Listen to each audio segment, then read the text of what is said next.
Hi, everybody. Good morning. It is October 12th today. As of yesterday, late afternoon, I did get an opportunity to look at the filing from MDOC that was filed by the end of the business day. That was in response to Clark Hill's response. So now we have to wait and see what the judge says. And I'm praying to God that the judge has a rational decision and an appropriate decision. And we know if that's rational and appropriate, it's going to be on our behalf. It's going to be either he's stopping it completely and there will be no closure, or we're going into litigation and this will be heard in the court system. So either way, I'm praying to God for either one. Either way, I'm just praying to God that we keep our doors open and we're able to fight back at MDOC. So let's talk a little bit about their filing. Now, just so you guys are aware, this is a public document. You can obtain it. You can get it yourselves online or calling to the courts and they will get it to you. They ended up having somebody do an affidavit for them, which is Kyle Kaminsky. He is the legislation liaison for them, and he also does offender parole programming. Well, let's talk about that. Everything and anything that he stated, it was in regards to trying to discount or make it look like what Clark Hill filed was not accurate, based on lies, no pertinence to it.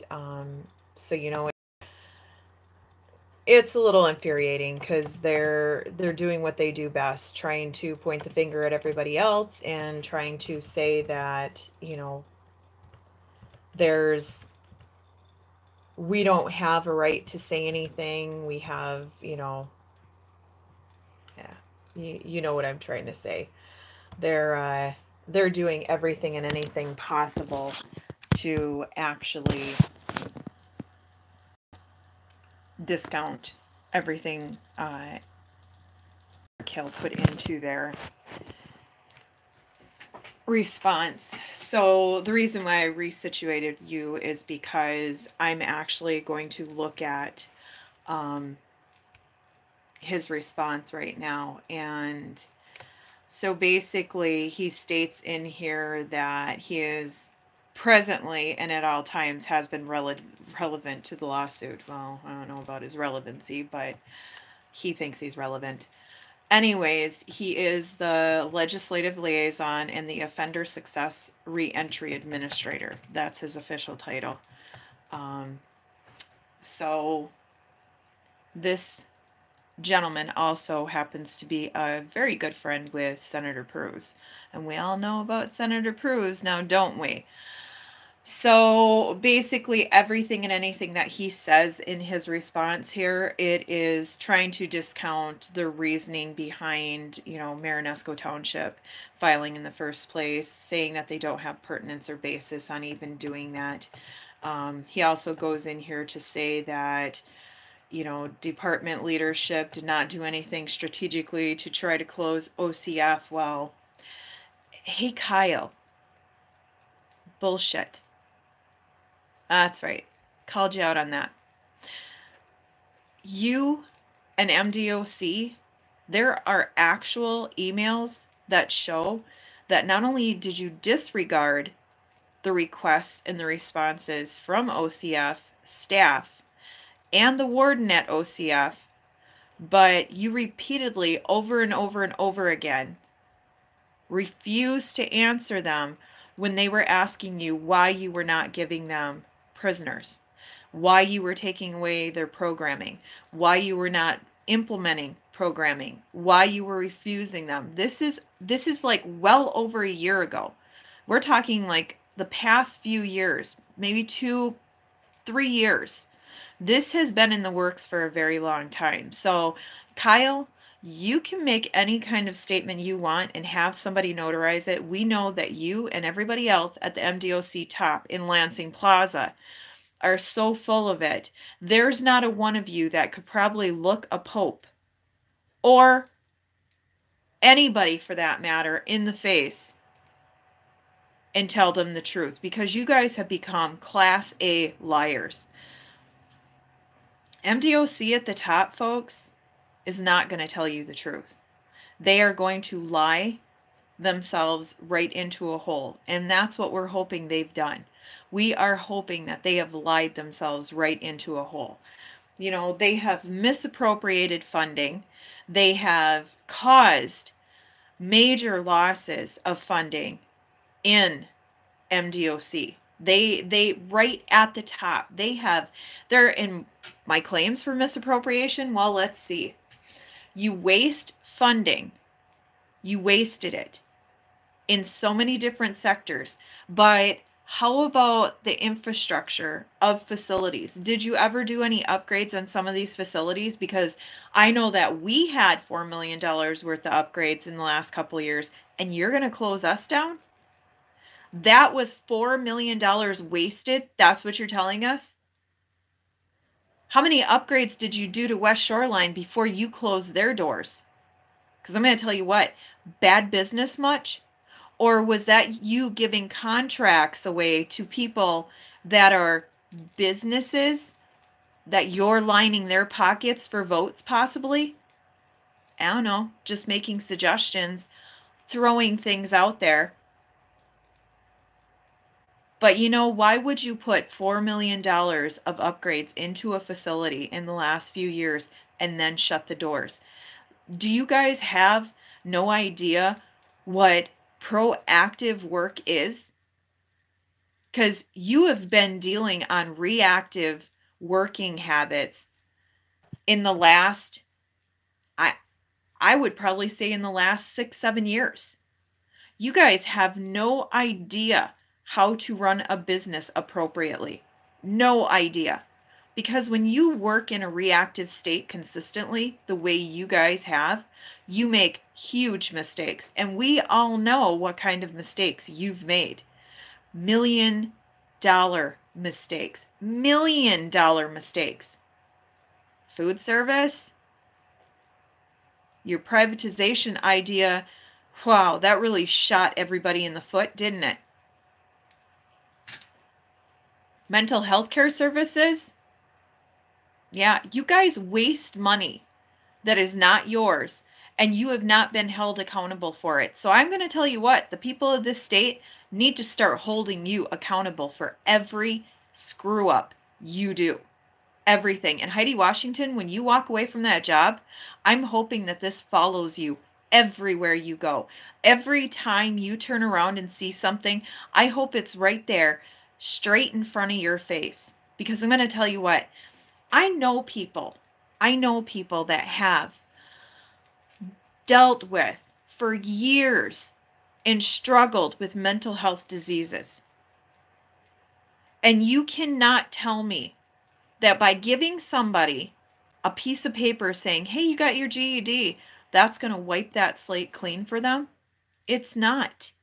You keep telling everybody and preaching and pushing this vocational schooling stuff down everybody's throat. When really, where in the hell is your true reform? Because I'm going to tell you what, giving somebody a piece of paper and telling them, oh, here you go, you got your GED, we paid you to take it, and you obtained it. They didn't want it, but you were going to pay them to do it, so they jumped right on it. But then also with this vocational schooling that you're doing, how is that addressing the mental health care? How? How are you addressing the mental health care? Because I'm going to tell you what, the dog program is a great resource for mental health care. A great resource. Maybe you should do a little bit of research. Maybe you should do your job for once. Instead of following in line with Senator Cruz and people like Kyle Kaminski who have agendas. Maybe you should have been a good businesswoman and you should have done your work. But that's right, I forgot again. You weren't even a warden. You've never really worked inside of a prison setting, maybe in a business office, but you've never been inside of a prison and worked there side by side with your life on the line every single day, like the people that work in the facilities. But yet you say you know what success is and reform is. Give me a break. You don't have that kind of education. And it doesn't need to be a paper education. I'm talking about a real life education. Half of those people that are, and actually, I'm sorry, it's more than half of the people that are incarcerated in this country and in this world have committed crimes for reasons. Whether it be the fact that they were born into poverty, or it was the fact that they experienced trauma their entire lives, or they might have been a rich kid who might have been ignored their entire life and was doing this for an adrenaline kick. It's still a mental health care disease. It is mental health that drives people to do the kind of wrongdoings that they do that end them up into court and put them behind bars. So your true reform, you're trying to throw a Band-Aid on a gushing wound. And you're not doing a damn thing for these people. Nor are you protecting the people in society you're trying to release them in. Because you're going to tell me giving a GED and a CTE certificate to a habitual offender is going to keep them from offending again? Bullshit. I don't care who you are or who Kyle Kaminski is or who Senator Cruz is, but you people don't live in the real world. You people are trying to slap a Band-Aid over something that is going to fester and fester and fester, and you're going to keep closing these facilities, and then we're going to have a problem. And guess what? The jails are going to be overran. We're going to have the same kind of problem in our jailhouses that you have at the Huron Women's Facility. And then we're going to see a decline again in people going into being a police officer. They're not going to want to do it because it's going to become such a stressful, I mean, it is stressful now, but could you imagine being a sheriff and having to work in a county jail? Overcrowding? Understaffed? And then how are you supposed to perform reform courses in a jail setting? Give me a break. You people that are up there at the top getting paid these dollars to sit on your ass and not do anything for the people of this state, it's getting ridiculous. And Kyle Kaminski, your affidavit should be thrown out, because I'm going to tell you what, it's so packed full of lies, and you're so full of it that I'm sure you could float yourself across the Flint water system. Like the piece of you-know-what you truly are. Yeah, that's right. I just said that.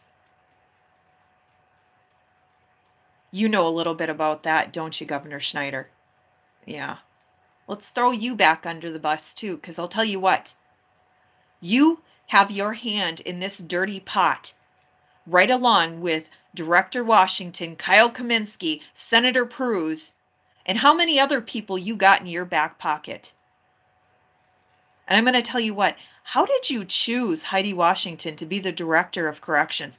Because I'm going to tell you what, I know somebody who is an administrative assistant that would have done a hell of a better job than what she's done for MDOC, and probably not only would have kept the funding where it's supposed to be, but kept the people working safe inside of facilities, and probably would have saved you a hell of a lot more than $19 million.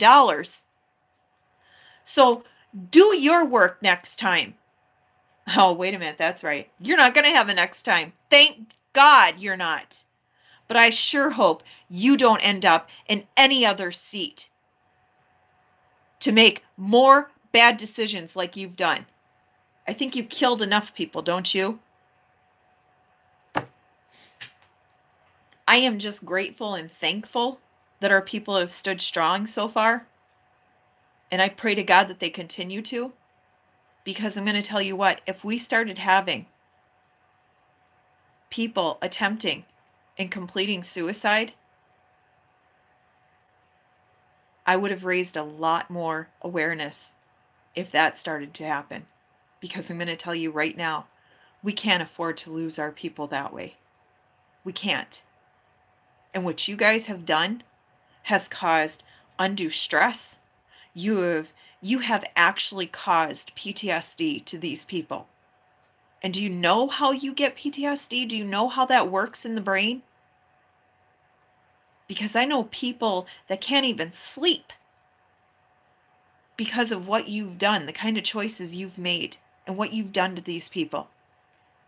And I'm not just talking about the people that work in the facility.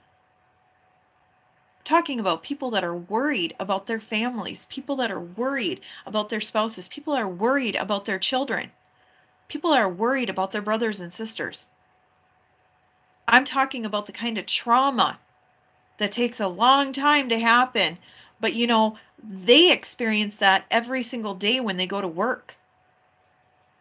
Every single day. You don't have to work in a maximum facility. You do not have to work in a max facility to experience that kind of fear and that kind of everyday stress. I mean, people that work in business offices experience that kind of trauma and stress every day. But people that work in prisons and jails and go to work as a corrections officer or support staff or people that work for police departments, they experience that kind of PTSD and are exposed to it consistently over and over again. And the kind of stress and fear that they have to live in every single day. And then all of you people who don't deal with that every day that are supposed to be making appropriate decisions say, hey, we'll cut their pay. Or better yet, we'll take their benefits away. Or how about we just start getting rid of facilities? Because why? Because you decided that the way recidivism was going to read out, that would be beneficial to you, because then that 40 million you're saving, where's it going? The 19 million that you said you were saving with West Shoreline, the 19 million. And it's so weird because it was close to roughly just over 19 million for West Shoreline. And yet it's the exact same amount for OCF. Who do you got working your numbers? Because I'm going to tell you what, that person needs to start writing checks out to every single employee. Because give me a break. You guys you've done nothing for this state other than lie, and pocket money. And I'd like to know where that money's going. Governor Schneider, you giving some of your big business corporations a break or something? They lining your pockets? Because I'm going to tell you what, there is no true reason behind any of this. You guys have been doing some dirty deeds, and I hope you're caught. I hope somebody comes through and seriously audits you. I hope they audit you. Personal audit and business audit.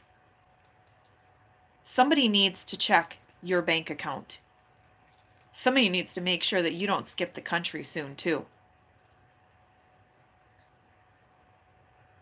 I'm serious, people. We've got like a major problem here, and everybody's turning a blind eye to it, but everybody's crying and going, hey, well, not us, not our state. We don't want that to happen here. Yeah, we don't want it to happen here. But guess what? It's happening here. And somebody better wake up. Somebody at the top. Senator Stabenow, are you aware of what's going on with these other people throughout our state? These leaders we're supposed to have? Bill Schuette, are you aware of what's going on? Hey, Gretchen Whitmer, are you aware of what's going on? Because I'm going to tell you what, I don't care what party you're running for, what party you are, or what your position is right now. You are still elected officials of this state, and somebody needs to hold these guys accountable. Somebody needs to grab the coattails of Governor Schneider, and somebody needs to put him under the microscope, because I'm going to tell you what, there's been a lot of dirty dealings behind the doors. Start opening them and let those skeletons fall out, because these guys need to be held accountable for what's going on. This is appalling. It's appalling. And I'm telling you, I mean, I'm sorry. I don't work at the state level, but I'm not dumb. I do have something rolling around up here, and it's not just rocks. I'm able to read paperwork, and I'm going to tell you what, the numbers don't make sense. These emails are full, packed full of reasons to be suspicious. Their answers are never true answers. I mean, I have never seen people that can be so clearly, they're going to say one thing over here to appease one group of people, and then they turn around and they say something completely different. And you know, it's really strange. It is extremely strange. Chris Gotts, where's that list of local officials you said that you people talk to from MDOC? I know one person that you apparently spoke to. And I don't know the full details of the conversation other than what's in the affidavit. But question is, who are these officials that you talk to? Because when I talked to our county board, they said they didn't talk to you, except for this one individual. But none of our township supervisors talked to you. None of our elected officials in our county spoke to you, except for one individual. And it was a very generic conversation, apparently. So, who did you talk to? Because my understanding, you talked to people in West Shoreline. My understanding, you even went there. And you even did consider an economic impact study. Your words. Right, Chris Gotts? Your words. But yet, when you turn around and say about the economic impact for us, it wasn't necessary, but yet you considered it for West Shoreline's closure, that tells me right there that you guys are discriminatory. And yeah, I use that word again, Chris Gotts. Discriminatory. Look up the definition of it, because your words put it right in your mouth. Yeah, I read your article when you did the West Shoreline closure, and let's just put it this way, folks. They were really worried about the West Shoreline closure, but for us, they could have cared less. As we can still tell, they could care less. So back to Kyle Kaminsky, his statement tries to discount every single thing that was put into the response from Clark Hill, and just basically a breakdown. He states that we had no basis, we still have no basis, they didn't have to report to us, they didn't have to talk to anybody, they don't have to do an economic impact study, they don't have to do anything.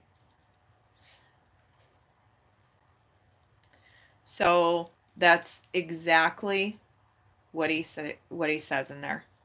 And they try to make it look like everything from a state point of view, that they didn't have to do anything or consider the economic impact study. But yet, here's the funny part again, people. So Governor Schneider says, oh, I'm sending MEDC up there to help you folks. You haven't helped the state of Michigan, period, but you're all of a sudden going to send MEDC here to do what? What? Come up with industry? They going to fly that out of their rear ends or what?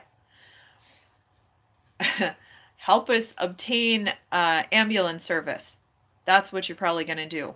We need it, but at the same time, that's about the only thing that you're capable of doing. You can't bring us industry. You can't do anything. You haven't done a damn thing for this state. So what are you going to do now? You're a lame duck sitting on your rear end collecting a paycheck. Oh, wait, but no, you're going to make sure you push stuff through legislation before you're out of that seat, aren't you? To try to screw people of this state even further. Wonder where that $40 million is going, people. So let's just put it this way. Kyle Kaminsky has tried to state that everything and anything Clark Hill has stated is not feasible. They don't have to do it, but yet MEDC is going to come here and do an economic study. After the fact? Boy, talk about being a day late and a dollar short. Hey, I'll pay you for that cheeseburger there, Governor. The second Tuesday of next week, right?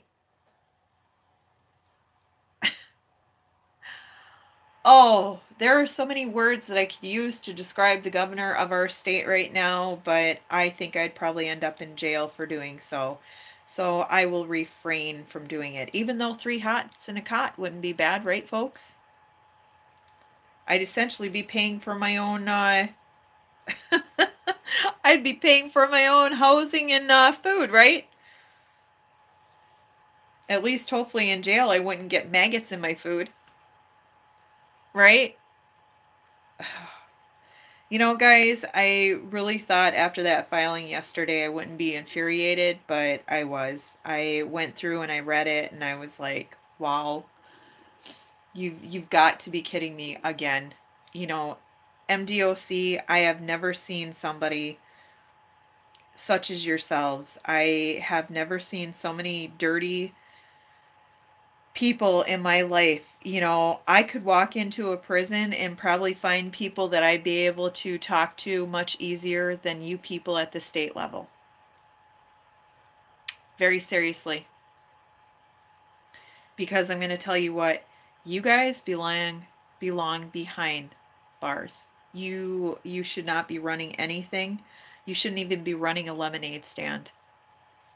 It has just become so appalling, and it's craziness. It's craziness. I don't know how the state of Michigan right now is not infuriated. You know, it's bad enough we got this guy running our state and he's ran it into the ground. And on top of it, he's cost your counties millions of dollars. Millions of dollars, folks. Millions of dollars. Plus, I understand they ended up down in Kalamazoo having to build a jail that looks just like a prison.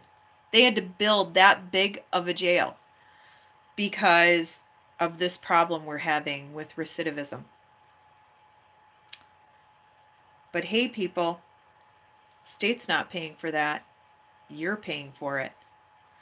All of your allocated tax dollars in your county that are collected and everything that you pay on.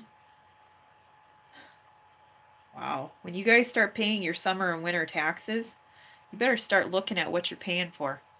All these things that you're voting for, all of these things that the state's putting in front of you, you better take the time. Sit down. I know people tell me I don't have time to read all that stuff. I didn't have time to read all this stuff either. I really didn't. I have a life to live too.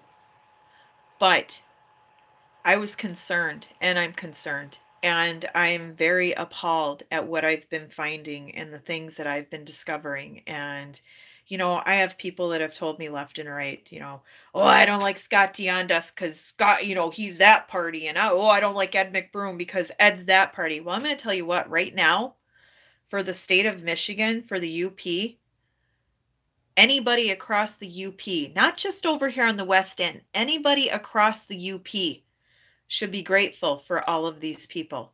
You should be grateful for Tom Casperson, Marty Fatanti, who works in Tom Casperson's office, Scott Deanda and everybody in his office, and Ed McBroom and everybody in his office, and Ken Summers, who's running but has been doing a lot of footwork by making phone calls, writing letters, support letters. I mean, I don't know about you guys out there and what else you're doing when it comes to the political party because you're only for one side. You know, I used to think, "Oh, well, I need to be part of this, or I need to be part of that party, or I need to vote this way, or I need to vote that way." I'm gonna tell you what, we need to throw those parties right out the door, and we need to start having people run on the fact, not on a party, not on one specific group, but running based on them and who they are and how they represent themselves. And are they true blue honest? Or are they going to be people that are going to be taking payoffs under a door? What are they doing behind closed doors? That's who you should be voting for. What are they going to do? They may say one thing to your face, but what are they going to do when they're turned? What are they going to do? That's how you should be voting. Because I'm going to tell you what, people, read what the hell is going through legislation. Read what those bills are. We have an opportunity to change things, to really shift things in this state. And I don't care what your educational level is. Those bills are pretty easy to read. They might have some technical terms in there. They might have some law terms, but to get to the meat and the bones of it, it's not hard to read it out. And I'm going to tell you what, you need help understanding it, go to your county courthouses. They can help you understand it. Call your county courthouses and say, hey, I want to know what this legislation bill is that they're trying to pass. Explain it to me. And I guarantee if they don't know what it is, they'll find out for you. Or call your reps and ask them, what is this bill? But I'm going to tell you what, we need to take a better investment in what we're doing when it comes to our votes. Because I'm going to tell you what, our votes make a difference in our state and in our country. And if we don't stand up for one another, who's going to stand up for us? Because I'm going to tell you something. I've had people accuse me, well, I didn't say anything until this closure happened because it was affecting me. I'm going to tell you what. I have stood up before. And I come from a long line of people that stand up. I remember when my dad was being faced by a company that was trying to take jobs not only away from people that we were related to, but people that were in our communities and people that had worked years for a company and then were being faced with everything being taken away from them. And I admire my father for that fight because he fought back a multi-billion-dollar company. He fought them and gave them a reason to run for their money. And I'm going to tell you what, I admire my father for that fight and drive that he has. And I admire my mother for her fight and drive that she has. And I was appalled when I saw that company go down. I was appalled when I moved up here and I saw White Pine close down. And I was appalled when I saw people picketing and stopping companies from coming in. And I was upset when Kmart closed. Are you kidding me? But you know who we were supposed to fight? Sears. They bought them. They're the ones that shut them down. They closed how many across the country? We weren't the only ones to lose a Kmart. But if I saw that there was a business in our area that was struggling and that was fighting to stay open, and all of a sudden a company's coming in to try to close them down, or the state's trying to come in and close them down, you better damn well believe I'm going to stand up and fight for them. So don't call me out on my morals, because I'm going to tell you what, my morals are in check. What I've been fighting is the injustice, the lies, the corruption. And I'm willing to keep doing it. What are you guys willing to do? Because we need to fight back. And we need to stand up for one another and stand up for what's right and the truth. Not the lies, but the truth. And I have done nothing but tell you the truth. And for those of you that have doubted me, I have done nothing but tell you the truth. I'm not just invested in this because of my husband. I'm invested in it because I work in my communities and I see these people every single day. And you better believe I don't want to see people lose their homes. So, this filing from MDOC that was filed yesterday, it's packed full of lies. So, what are we going to do about it? Well, we have to wait and see what the judge says. But I'm going to tell you what, one way or another, MDOC needs to be held accountable. And so does the governor of this state. So that's all I have for you guys today. I was a little disturbed by some of the things that Kyle Kaminsky said, but doesn't surprise me because they're good at lying. Have a good day, guys.